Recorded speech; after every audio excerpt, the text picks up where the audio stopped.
পাঁচটা কারণে ভাগ্য পরিবর্তন হয়। আল কাদর কদরান, ভাগ্যটা আল্লাহ তাআলা ফিক্সড করে রেখেছেন। কলমটার কালি শুকিয়ে গিয়েছে, জাফাল কলম, কলমের কালি শুকিয়ে গিয়েছে, তারপরেও আল্লাহ রাব্বুল আলামিন পাঁচ কারণে ভাগ্য পরিবর্তন করে থাকেন। এক নাম্বার কারণ হচ্ছে বিররুল ওয়ালিদাইন, পিতামাতার সাথে সৎ আচরণ করেন, সুন্দর ব্যবহার করেন, হাসি দিয়ে কথা বলেন। ঢাকায় আছেন, একটু ফোন নিয়ে মা বাপকে ফোনে একটু খবর নেন, মা বাবার সাথে ভিডিও কলে একটু কথা বলেন, একটু ফোনে জিজ্ঞাসাবাদ করেন। এমন দিন আসবে আপনি খুঁজবেন আর এই দিনটা পাবেন না, একসাথে আর ইফতারি করা হবে না। এই জন্য মা বাপের অন্তত খবর নেন, ভাগ্য পরিবর্তন হবে। দুই নম্বরে দোয়া বেশি বেশি করবেন, এই শেষ বেজর রাতে দোয়া বেশি বেশি করেন। ভাগ্য পরিবর্তনের জন্য দোয়া করা দরকার। লা ইয়ারুদ্দুল কদা ইল্লা দুআ, দোয়া ছাড়া ভাগ্য পরিবর্তন হয় না। তিন নম্বরে ভাগ্য পরিবর্তন হয় সিলাতুর রহিম, আত্মীয়তার সম্পর্ক জোরদার করার কারণে ভাগ্য পরিবর্তন হয়। এজন্য আত্মীয়তার সম্পর্ক বৃদ্ধি করুন।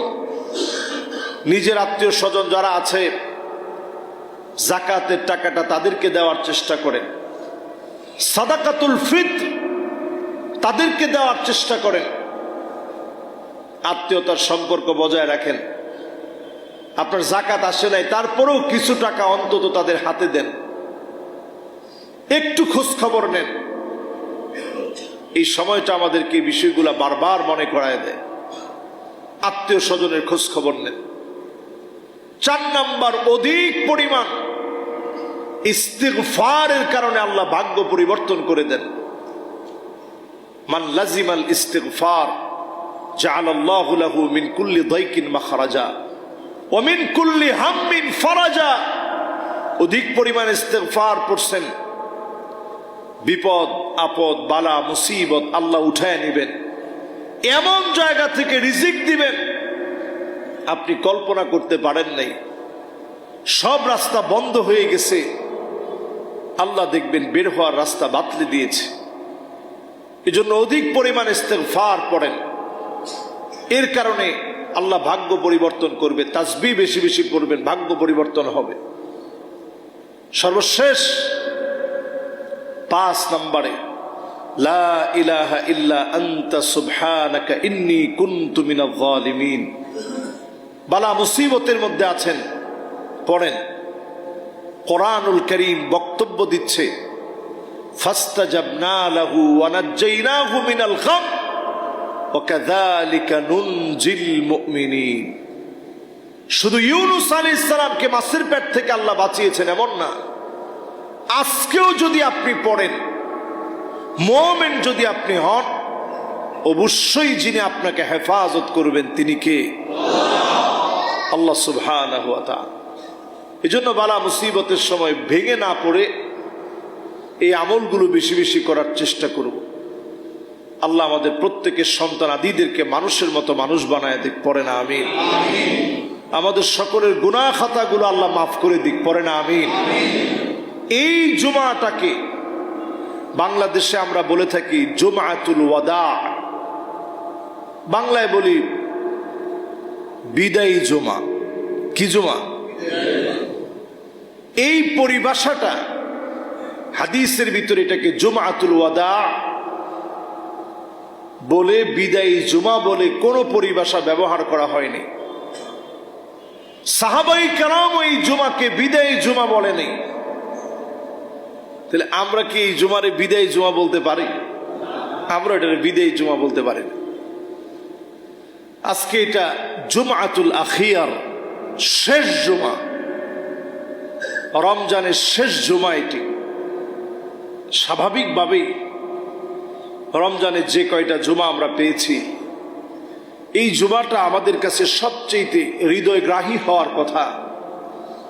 আরেকটা রমজান আমরা হায়াত পাবো কিনা জানি না।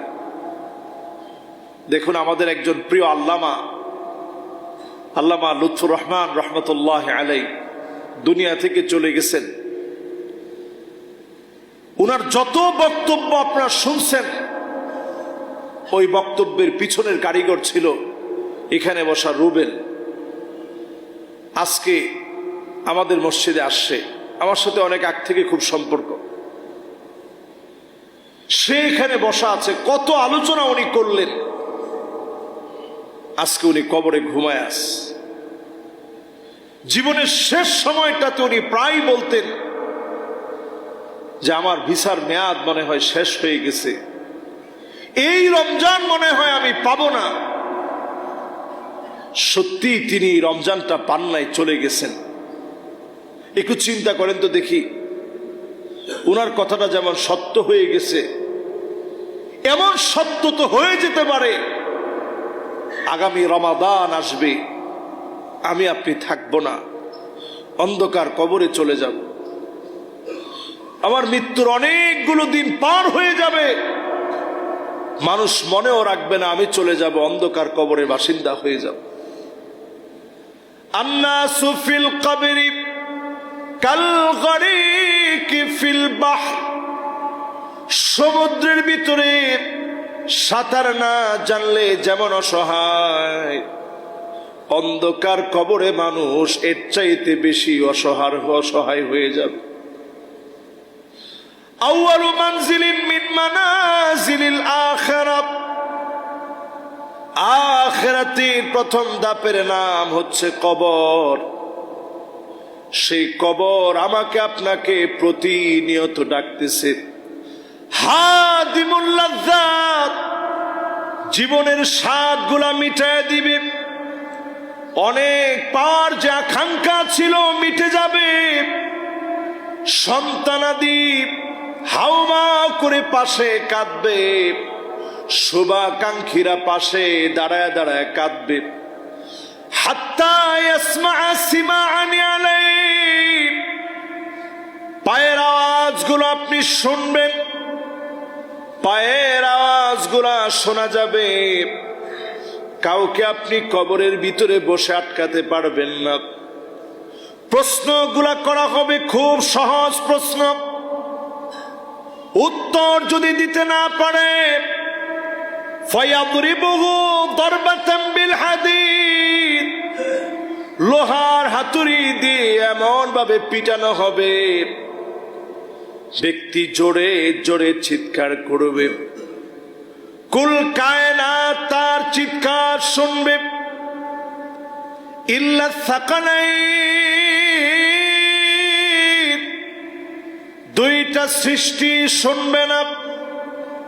এক হচ্ছে মানুষ আর আরেক হচ্ছে জিন। এই দুইটা সৃষ্টি আমরা শুনতে পারি না, আর সবাই শোনে। যদি আমি আপনি কবরের একদিনের কোন আগুনের দৃশ্য দেখতাম, আযাবের দৃশ্য যদি দেখতাম, আল্লাহর হাবিব আমাদেরকে জানায় গেলেন আল্লাহ তাদাফানু, দাফন কাফনের কথাগুলা তোমরা ভুলে যেতাম, দুনিয়াদারির কথা তোমাদের মন থেকে ভুলে যেত। এক মুহূর্ত কবরের আযাব যদি আপনি দেখতেন, দুনিয়ার সব শখ আহ্লাদগুলো আপনার কাছ থেকে দূরে চলে যেত। প্রতিনিয়ত আল্লাহ আমাদেরকে ডাকেন, কবরের প্রস্তুতি নিতে বলেন। এই কবরের প্রস্তুতি যারা নিবে, নামাজের দিকে প্রতিনিয়ত প্রথম কাতারের দিকে তারা দৌড়ে আসবে, হামাগুড়ি দিয়ে হলেও তারা আসবে।